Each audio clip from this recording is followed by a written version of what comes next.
So next ఇప్పుడు ఈ question చూడండి. 2022లో వచ్చింది. Alpha beta roots of this equation అన్నాడు. సో ఈక్వేషన్ రైట్ ఇచ్చేసాడు. దాని నుంచి మనం ఆల్ఫా బీటా రిలేషన్స్ తెచ్చుకోవచ్చు. తర్వాత ఆల్ఫా బీటా రిలేషన్ వచ్చిన తర్వాత ఇప్పుడు ఇంకొక కండిషన్ ఇచ్చాడంటే 1/α² + 1 1/β² + 1 రూట్స్ ఆఫ్ దిస్ ఈక్వేషన్ అన్నాడు. ఓకే, దెన్ రూట్స్ ఆఫ్ ఈ థర్డ్ ఈక్వేషన్, దీనికి ఈక్వేషన్స్ కనుక్కోవాలి. సో మనకి ఈ ఈక్వేషన్కి రూట్స్ కావాలి అంటే ఇక్కడ అన్నోన్స్ ఉన్న ఈక్వేషన్ ఏంటి, ఏబీలు. సో చూడడానికి క్వశ్చన్ లెంతీ ఉంది, ఏదో మీరు డిఫికల్ట్ ఉందనుకుంటారు. ఎక్కడ డిఫికల్ట్ ఏం లేదు, సింపులే. కాకపోతే పాయింట్ టు పాయింట్ కట్టి క్యాచ్ చేస్తే సింపులే. ఇప్పుడు ఈ ఈక్వేషన్ థర్డ్ ఈక్వేషన్కి రూట్స్ కావాలంటే అందులో ఫస్ట్ మనకి ఈ రూట్స్ రియలా కాంప్లెక్స్ ఇట్లా ఇచ్చాడు. సో తెలియాలంటే ఏబీ వాల్యూస్ కావాలి. మరి ఏబీ వాల్యూస్ ఎలా వస్తాయి? ఇవి రూట్స్ అన్నాడు. మరి ఈ రూట్స్ తెలుసా? తెలియదు. దీని నుంచి రూట్స్ కనుక్కోవాలి. అంటే ఫస్ట్ ఈక్వేషన్ నుంచి రూట్స్ కనుక్కుంటే ఆల్ఫా బీటాలు వస్తాయి. ఆల్ఫా బీటాలు వస్తే అప్పుడు ఇవి ఈక్వేషన్ ఏ విధంగా, ఈ రూట్స్ ఏ విధంగా ఈక్వేషన్ ఇది. సో దాని నుంచి ఏబీ వాల్యూస్ వస్తే అవి ఏబీ వాల్యూస్ ఇక్కడ వాడుకుంటే మనకు ఆన్సర్ వస్తుంది. సో ఏదో లెంతీగా ఉంది కానీ క్వశ్చన్ ఎక్కడ కూడా డిఫికల్ట్ లేదు. ఆల్ఫా బీటా రూట్స్ అనేది కాబట్టి ఫస్ట్ కండిషన్ మనం ఏం చేయొచ్చు, సమ్ ఆఫ్ ది రూట్స్ రాసేయచ్చు. సమ్ ఆఫ్ ది రూట్స్ ఏంటి, alpha plus beta equal to first equation కి మైనస్ ఆఫ్ ఎక్స్ కోఎఫిషియంట్ ఎంత, minus of -√2 plus √2 by x² coefficient 1. So product of sum of the roots వచ్చింది. Next product of roots constant term by x² coefficient. So రెండు కూడా √2నే. So ఇప్పుడు మనకు అడుగుతుంది ఇవి roots ఏ విధంగా ఈక్వేషన్ ఇది అన్నాడు. సో మరి దీని నుంచి సమ్ ఆఫ్ ది రూట్స్ ఏంటి, second equation sum of the roots ఏంటి, minus of x coefficient by x² coefficient, minus of x coefficient by x² coefficient. మరి ఆ సెకండ్ ఈక్వేషన్కి రూట్స్ తెలుసు కదా, ఇవే కదా రూట్స్. మనం ఏం కనుక్కుంటున్నాం, సమ్ ఆఫ్ ది రూట్స్ కనుక్కుంటున్నాం. So sum of the roots అంటే సెకండ్ ఈక్వేషన్కి సమ్ ఆఫ్ ది రూట్స్.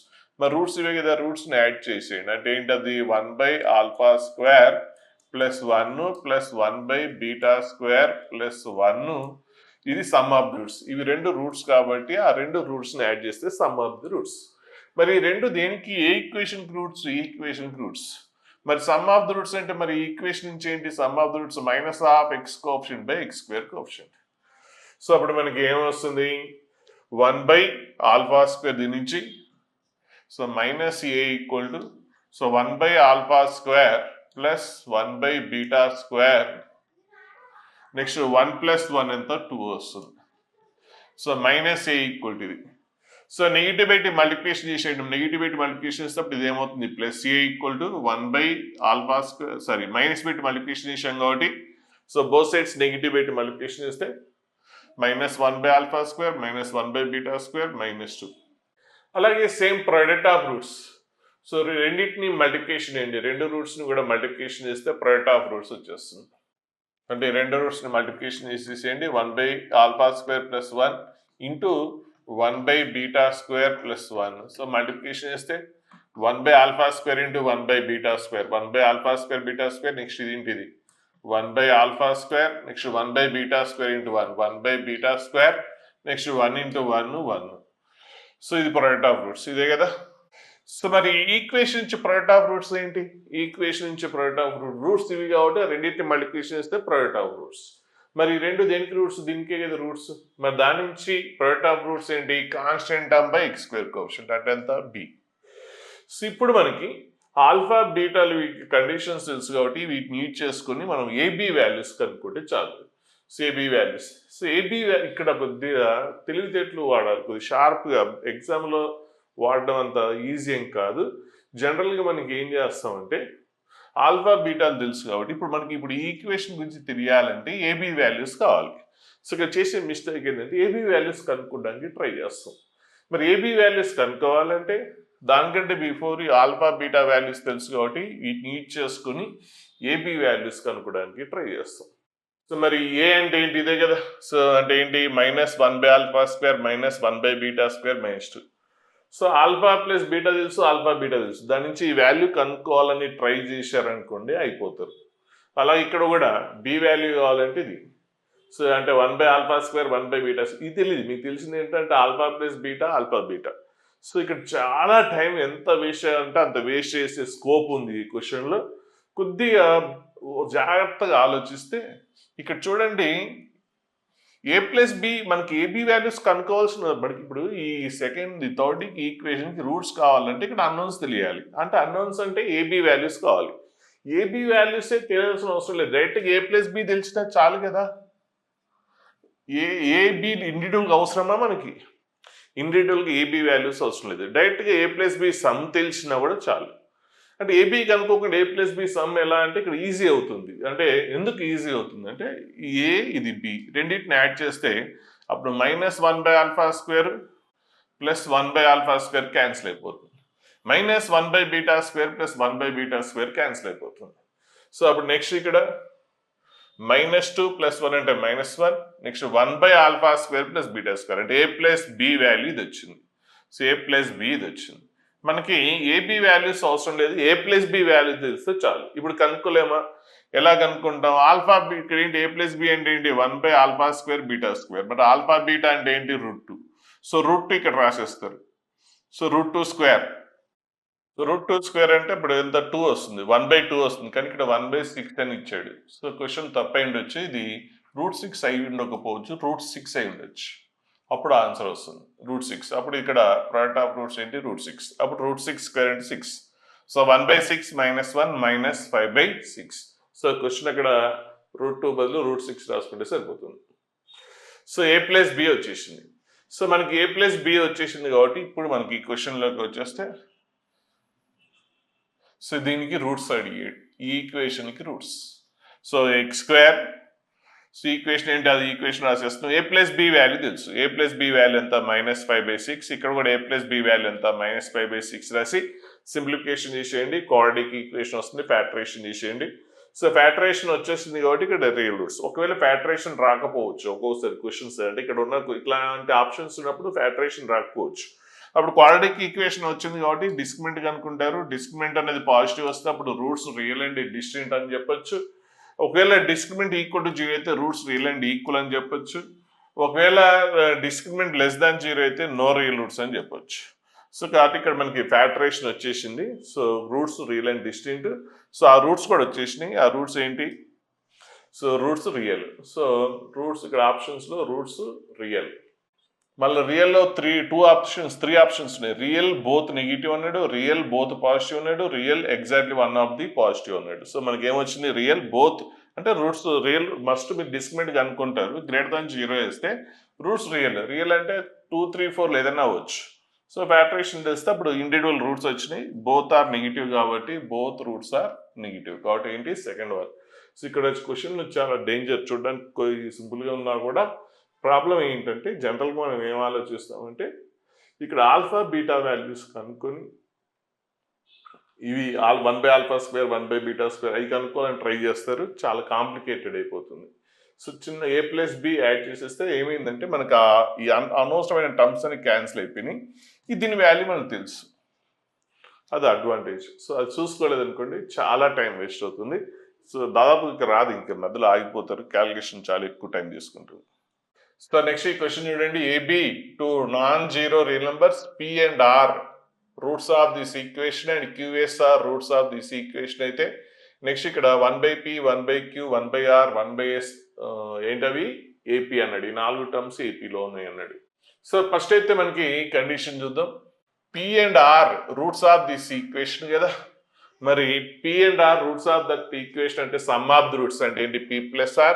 మరి సమ్ ఆఫ్ ది రూట్స్ అంటే ఏంటి? -(x coefficient by x² coefficient that is 8a). Next product of roots constant term by x² coefficient. So ఇది వచ్చింది. కాకపోతే ఇక్కడ చూడండి రెసిప్రోకల్స్ ఉన్నాయి, ఇక్కడేమో ఇట్లా ఉన్నాయి p + r pr. So clear ఇట్లా మీకు రెసిప్రోకల్స్ రావాలంటే ఈ p + r ని pr పెట్టి డివైడ్ చేస్తే చాలు, అంటే ఇది బై ఇది. సో అంటే p + r by pr. So p + r అంటే ఏంటి? 8a బై pr అంటే ఎంత? 2a. సో ఇక్కడ ఇండివిజువల్ డివైడ్ చేస్తే pp క్యాన్సిల్ అయిపోయి 1/r, నెక్స్ట్ rr క్యాన్సిల్ అయిపోయి 1/p. సో ఈక్వల్ టు 4 వస్తుంది, ఈక్వల్ టు 4. సో ఇది వచ్చింది. ఇక్కడ ఒక టెక్నిక్ వాడాలి. సపోజ్ చూడండి, ఫస్ట్ ఏబిసిడీలు ఏపీలో ఉన్నాయి అనుకోండి. ఏబిసిడీలు ఏపీలో ఉంటే సో దానికంటే ముందు ఏబీసీ ఏపీలో ఫస్ట్ ఇది చూద్దాం. ఏబీసీ ఏపీ అయితే ఇది ఏంటంటే అర్థమెటిక్ మీన్ అంటాం. అదేంటి అర్థమెటిక్ మీన్. అది ఏమవుతుందంటే so twice of the arithmetic mean equal to some of the extremes. అలా ఇక్కడ ఏబిసిడి ఏపీ అనుకోండి, అప్పుడు బి అనేది ఏకి సికి అర్థమెటిక్ మీన్ అవుతుంది. అంటే అప్పుడు ఏం చెప్పొచ్చు, 2b equal to a plus c అని చెప్పొచ్చు. అలాగే ఇప్పుడు సపోజ్ ఈ 3 టర్మ్స్ తీసుకున్నారనుకోండి, అప్పుడు సి ఏమవుతుంది, arithmetic mean of b and d. అంటే ఏబిసిడి ఎందులో ఉన్నాయి, ఏపీలో ఉన్నాయి. సో బీసీడీ కూడా ఏపీలో ఉన్నట్టే కదా. సో బికి డికి మధ్యలో ఉంది. సో 2 టర్మ్స్కి మధ్యలో ఉండేది ఎప్పుడు కూడా మీనే అవుతుంది. అంటే 2c ఈక్వల్ టు ఏమవుతుందంటే బి ప్లస్ డి అవుతుంది. అలాగే ఇక్కడ మనకి ఈ క్వశ్చన్లోకి వస్తే సో ఇవి ఈ 4 టర్మ్స్ ఏపీలో అన్నాడు కాబట్టి సో 1/q ఏమవుతుందంటే 1/pకి 1/rకి ఏమొస్తుంది, అర్థమెటిక్ మీన్ అవుతుంది. మరి అర్థమెటిక్ మీన్ అంటే ఏంటి, మధ్యలో ఉన్న టర్మ్ ఏదైతే ఉందో అంటే 2 × 1/q, 2/q equal to so దాని లెఫ్ట్ రైట్స్ ఏంటి 1/p ప్లస్ 1/r. అలాగే 1/r అనేది 1/qకి 1/sకి అర్థమెటిక్ మీన్ కాబట్టి అప్పుడు మనం ఏం రాయొచ్చు, 2/r equal to 1/q plus 1/s అని రాయొచ్చు. సో ఇప్పుడు 1/p ప్లస్ 1/r అంటే ఏంటి, 2/q కదా. సో దీని ప్లేస్లో రాసుకున్నాం 1/p ప్లస్ 1/r అంటే ఏంటి 2/q. సో ఈక్వల్ టు ఎంత, ఆన్సర్ 4. అంటే దీని నుంచి ఇప్పుడు క్యూ వాల్యూ వచ్చేస్తుంది కదా, 4 ఇటు వచ్చేస్తే క్యూ వాల్యూ ఎంత 1/2. సో ఒక వాల్యూ వచ్చింది, క్యూ వచ్చింది. సో మనకి ఏబీ వాల్యూస్ కావాలి అంటే రూట్స్ తెలిస్తే ఏబీ వాల్యూస్ కనుక్కోవచ్చు. నెక్స్ట్ అలాగే సేమ్ ఇంతకుముందు చేసినట్టే ఇప్పుడు పిఆర్ దాని రూట్స్ అయితే ఇప్పుడు క్యూఎస్ ఏంటి, ఈ ఈక్వేషన్ రూట్సే కదా. సో దీని నుంచి కూడా సమ్ ఆఫ్ రూట్స్ ఏంటి, q plus s equal to so QS దీని రూట్స్ కాబట్టి q plus s equal to minus of x coefficient అంటే -12b by x square coefficient. అలాగే product of roots constant of by x square coefficient ఎంత 1. So ఇప్పుడు ఏంటంటే QS పెట్టి divide చేస్తాం, ఇంతకుముందు సేమ్ ఇక్కడ చేసినట్టే. So p plus r by PR చేసినట్టుగా q plus s by p same ఇంతకుముందు చేసినట్టు చేస్తే సో మీకు ఇది వచ్చేస్తుంది. ఇప్పుడు దీని నుంచి 1/q ప్లస్ 1/s అంటే ఏం రాయొచ్చు, 2/r అని రాయొచ్చు. సో 2/r ఈక్వల్ టు ఎంత -2. సో అప్పుడు ఆర్ వాల్యూ వచ్చేస్తుంది, r value -1. So r value తీసుకొచ్చి ఇందులో సబ్స్టిట్యూట్ చేశారనుకోండి పి వాల్యూ వచ్చేస్తుంది. అలాగే క్యూ వాల్యూ తీసుకొచ్చి ఇక్కడ సబ్స్టిట్యూట్ చేశారనుకోండి, ఇందులో క్యూ వాల్యూ ఇందులో సబ్స్టిట్యూట్ చేశారనుకోండి అప్పుడు ఏమొస్తుంది, ఎస్ వాల్యూ వచ్చేస్తుంది. సో అప్పుడు పిక్యూఆర్ఎస్ అన్నీ వచ్చేసినాయి. సో అన్నీ వచ్చేసినాయి కాబట్టి ఇప్పుడు దీనికి అనుకోవడానికి ట్రై చేద్దాం. So a inverse plus b inverse, a inverse అంటే 1/a మైనస్ బి ఇన్వర్స్ అంటే ఏంటి 1/b. సో 1/a, ఏ అంటే మనకి పిక్యూఆర్ తెలుసు కాబట్టి సో ఏబిల్ని పిఆర్లో రాద్దాం. సో ఇక్కడ మనకు తెలుసు కదా. సో దీని నుంచి ఏంటి ఏ ఈక్వల్ టు ఎంత PR/2. సో అప్పుడు 1/a అంటే ఏంటి 2/PR. అలాగే మైనస్ 1/b. సో దీని నుంచి బి వస్తుంది, బి ఈక్వల్ టు ఏంటి QS/6. అప్పుడు 1/b అంటే ఏంటి 6/QS. సో ఇప్పుడు పి తెలుసు, ఆర్ తెలుసు, క్యూ తెలుసు, ఎస్ తెలుసు, అన్ని వాల్యూస్ తెలుసు. ఇందులో సబ్స్టిట్యూట్ చేసి సింప్లిఫికేషన్ చేసేస్తే మీకు ఆన్సర్ వచ్చేస్తుంది.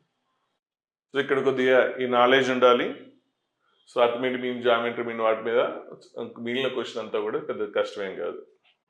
ఇది కూడా బాగా టైం వేస్ట్ చేసే క్వశ్చన్, అంటే అనవసరమైన ఏదో ఊహించుకొని ఎక్కువ టైం వేస్ట్ చేసే స్కోప్ ఎక్కువ ఉంది. సో 2023లో వచ్చింది, చూద్దాం. ఇక్కడ a real number, alpha beta roots of this equation అన్నాడు. So alpha power 4 plus beta power 4. So alpha beta roots అయితే అప్పుడు sum of the roots alpha plus బీటానే కదా. So sum of the roots alpha plus beta equal to ఏమొస్తుంది minus of x coefficient. So 60^1/4 by x square coefficient 1. So sum of the roots వచ్చింది. అలాగే product of roots, so product of roots అంటే alpha into beta, product of roots so ఏంటి constant, product of roots ఏంటి constant by x square coefficient. Okay. So alpha beta and alpha plus beta, alpha beta తెలుసు మనకి. ఇప్పుడు దీని value కావాలి. So alpha power 4 plus beta power 4 వీటిని use చేసుకుని అది కనుక్కోవాలంటే సో మనం ఆల్ఫా పవర్ 4ని ఏం రాయొచ్చు, ఆల్ఫా స్క్వేర్ హోల్ స్క్వేర్ రాయొచ్చు. బీటా పవర్ 4ని ఏం రాయొచ్చు, బీటా స్క్వేర్ హోల్ స్క్వేర్ రాయొచ్చు. అప్పుడు ఇది a square plus b square టైప్లో ఉంది కాబట్టి మనం ఏం రాయొచ్చు, a plus b whole square -2ab అని రాయొచ్చు, -2ab. సో ఆ స్టెప్ ఇక్కడ రాయొచ్చు. మళ్ళీ అయినా కూడా ఆల్ఫా స్క్వేర్ బీటా స్క్వేర్ తెలియదు మనకి, ఆల్ఫా ప్లస్ బీటా తెలుసు. సో అగైన్ ఇప్పుడు మళ్ళీ alpha square plus beta square ఏం రాయొచ్చు, మళ్ళీ సేమ్ అదే ఫార్ములా ప్రకారం alpha plus beta whole square -2 alpha beta అని రాయొచ్చు, -2 ఆల్ఫా బీటా. సో ఇది వచ్చింది. మళ్ళీ ఇక్కడ alpha square plus beta square బదులు సబ్స్టిట్యూట్ చేస్తాం. అంటే alpha plus beta whole square -2 alpha beta. So ఇది సబ్స్టిట్యూట్ చేయండి ఇక్కడ. నెక్స్ట్ మైనస్ తర్వాత ఏముంది, alpha square plus beta square బదులు ఇది రాసాం. నెక్స్ట్ ఇక్కడ స్క్వేర్ ఉంది కాబట్టి square -2 alpha square beta square. So alpha beta value తెలుసు కదా, ఆల్ఫా బీటా వాల్యూ ఏ అయితే అప్పుడు ఆల్ఫా స్క్వేర్ బీటా స్క్వేర్ ఏంటి, ఏ స్క్వేర్, అది రాసేసాం. నెక్స్ట్ ఇప్పుడు ఇందులో మనకి ఏమేమి తెలుసు, ఆల్ఫా ప్లస్ బీటా తెలుసు కాబట్టి సబ్స్టిట్యూట్ చేసేసేయండి. 60 పవర్ ఎంత 1/4, కానీ ఇక్కడ స్క్వేర్ ఉంది. సో ఆల్ఫా ప్లస్ బీటా అంటే 60 -60 పవర్ 1/4, ఇదేంటి ఆల్ఫా ప్లస్ బీటా, కానీ ఇక్కడ ఏంటి alpha plus beta whole square కదా. సో దీన్ని స్క్వేర్ చేస్తే సో నెగిటివ్ పాజిటివ్ అవుతుంది. సో 60 1/4 × 2 ఎంత 1/2. సో -2 ఆల్ఫా బీటా అంటే ఏంటి ఏ, -2a² ఈక్వల్ ఇది. సో ఈ సింప్లిఫికేషన్ చేసేస్తే మీకు ఇలా వచ్చేస్తుంది. అంటే దీని సింప్లిఫికేషన్ అంటే ఏంటి చూడండి, a - b హోల్ స్క్వేర్ టైప్లో ఉంది. So a - b whole square అంటే ఏంటి a², నెక్స్ట్ b² -2ab ఈ term, next -2a² equal to -30. So ఇప్పుడు దీన్ని ఫస్ట్ అన్నిటికంటే హైయెస్ట్ పవర్ రాసేయండి. 4a² అంటే హైయెస్ట్ పవర్ ఎంత a² కదా, 4a² - 2a², 2a². Next -4a into ఇది ప్లస్ 60 -30 ఇటు వస్తే +30 అవుతుంది, 90 వస్తుంది. సో మనకు అడుగుతుంది ఏంటంటే product of all possible values of A. So product of all possible values of ఏంటి, ఏకి ఎన్ని పాసిబిలిటీస్ ఉంటే అన్ని కనుక్కోవాలి. అంటే దీని నుంచి ఏ వాల్యూస్ కనుక్కోవడానికి ట్రై చేయబాకండి. అలాగే 60 పవర్ 1/2 ఉంది కదా అని మళ్ళీ స్క్వేరింగ్ అట్లాంటివి చేయబాకండి. సో మనకి product of all possible values of అంటే ఏ వాల్యూస్ ఎన్ని వస్తాయో అవన్నిటిని మల్టిప్లికేషన్ చేయాలి. ఏ వాల్యూస్ కనుక్కుంటేనే కదా మనకు అప్పుడు ఆ ప్రోడక్ట్ కనుక్కునేది. కానీ ఏ వాల్యూ కనుక్కోవాల్సిన అవసరం లేదు. కనుక్కోకుండా all possible values of a product కనుక్కోవచ్చు. ఎలా కనుక్కోవచ్చు అంటే ఇది ఏలో క్వాడ్రాటిక్ ఈక్వేషన్ కదా, అంటే సపోజ్ ఇది క్వాడ్రాటిక్ ఈక్వేషన్, ఎన్ని పాసిబుల్ వాల్యూస్ వస్తాయి, 2 పాసిబుల్ వాల్యూస్ వస్తాయి. సో ఆ రూట్స్ a1 a2 అనుకుంటే, సో ఇప్పుడు అడుగుతుంది ఏంటి, product of all possible values అన్నాడు కాబట్టి a1 a2, మరి a1 a2 దీని రూట్స్ కదా, కాబట్టి ప్రొడక్ట్ ఆఫ్ రూట్స్ కనుక్కుంటే చాలు. ఏ వాల్యూ అంటే ఇక్కడ దీన్ని సపరేట్ ఏ వాల్యూస్ కనుక్కొని దీన్ని సాల్వ్ చేసి ఆ వాల్యూస్ని మల్టిప్లికేషన్ చేయాల్సిన అవసరం లేదు. ఏలో క్వాడ్రాటిక్ ఈక్వేషన్ కాబట్టి ఏకి 2 పాసిబుల్ వాల్యూస్ ఉంటాయి. ఒకవేళ ఏలో క్యూబిక్ ఈక్వేషన్ ఉంటే ఏకి 3 పాసిబుల్ వాల్యూస్ ఉంటాయి. ఏలో 4th డిగ్రీ ఈక్వేషన్ ఉంటే ఏకి 4 పాసిబుల్ వాల్యూస్ ఉంటాయి. సో ఆ 4 పాసిబుల్ వాల్యూస్ కనుక్కోవాలంటే దాన్ని ఎక్స్పాండ్ చేయక్కర్లేదు, ప్రొడక్ట్ ఆఫ్ రూట్స్ తెలుసు కదా మనకి. సో ఆ ప్రొడక్ట్ ఆఫ్ రూట్స్ అంటే క్యూబిక్ ఈక్వేషన్కి ఫార్ములా వేరే ఉంటుంది, క్యూబిక్ ఈక్వేషన్కి వేరే ఉంటుంది, 4th డిగ్రీ ఈక్వేషన్కి వేరే ఉంటుంది. ఇప్పుడు క్వాడ్రాటిక్ కాబట్టి సో క్వాడ్రాటిక్లో ప్రొడక్ట్ ఆఫ్ రూట్స్ ఏంటి, కాన్స్టెంట్ టర్మ్ ఎంత 90 సో ఇక్కడ ఏలో క్వాడ్రాటిక్ ఈక్వేషన్ a² కోఎఫిషియంట్ ఎంత 90/2 ఈక్వల్ టు ఎంత 45.